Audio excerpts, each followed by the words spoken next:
ইউনিয়নের সুযোগ্য চেয়ারম্যান ও আজকে উপস্থিত আমাদের প্রধান অতিথি, প্রধান আকর্ষণ ভক্ত মামা, উপস্থিত আছেন আমাদের থানা কমিটি কুদ্দুস মামা ও উপস্থিত আমাদের সভাপতি দিঘিনগর ইউনিয়নের ও সকল সাধারণ জনগণ, সকল লিকাকত আসসালামু আলাইকুম।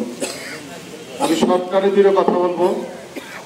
জানেন, অনেকে আমাকে ফোন দিয়েছেন, অনেকে যে বিভিন্ন নেতা কর্মী, বিভিন্ন দলের লোকজন নিয়ে দেখেছে, সিদ্ধান্ত আসবে, তারপর আপনাদের যা বলার বলবেন। আর আপনারা বাংলাদেশ আওয়ামী লীগের দিঘিনগর ইউনিয়নের এত সুন্দর কর্মী যে যারা আওয়ামী লীগকে ভালোবাসেন, আপনারা কোথাও কারো কাছে যান নাই। হ্যাঁ, তবে এখানে রাজ সাহেব আসছে, নির্বাচনী পরিচালনা শুরু, এখন আপনাদের টাকা দিচ্ছে।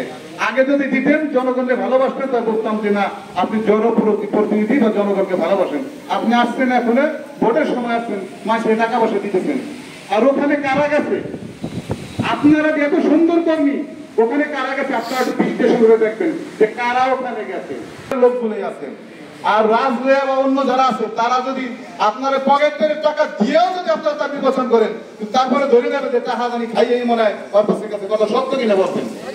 অতএব আপনারা যেটা বাইসে এনেছেন, আপনাদের ধৈর্যের পরিচয় দেয়। আপনাকে অসংখ্য ধন্যবাদ জানাই যে আপনারা আমাদের নেতা কর্মীর দিকে চাইয়াছেন যে এরা যেখানে বলবে সেখানে আপনারা ভোট দেবেন।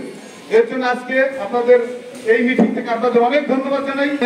ওয়ার্ডের তাকে ডাকছি যে আপনার আজকের থেকে আমরা দলীয় একটা সিদ্ধান্ত বা আমাদের একটা মিটিংয়ে নিয়েছিল যে কারে আপনারা বাইসে নেবেন। তা 98-99% ভোটই আমরা মুক্ত মামাকে দিয়েছিলাম।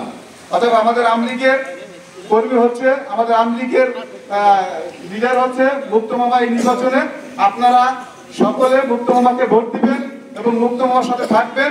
ইনশাল্লাহ আল্লাহর কাছে আপনারা মুক্ত থাকবেন। কেন নয়? বলেন যে এত ঠান্ডা লোক দিয়ে চলে, মুখ্যমন্ত্রী ঠান্ডা হতে পারে, আমরা ঠান্ডা না। বিপুল ভোট দিয়ে আমরা এমপি নির্বাচনে যা দিতে না পারছি, তার বিপুল ভোট দিয়ে তাকে জয়যুক্ত করবো। এই বলে আমার বক্তব্য শেষ করলাম। জয় বাংলা।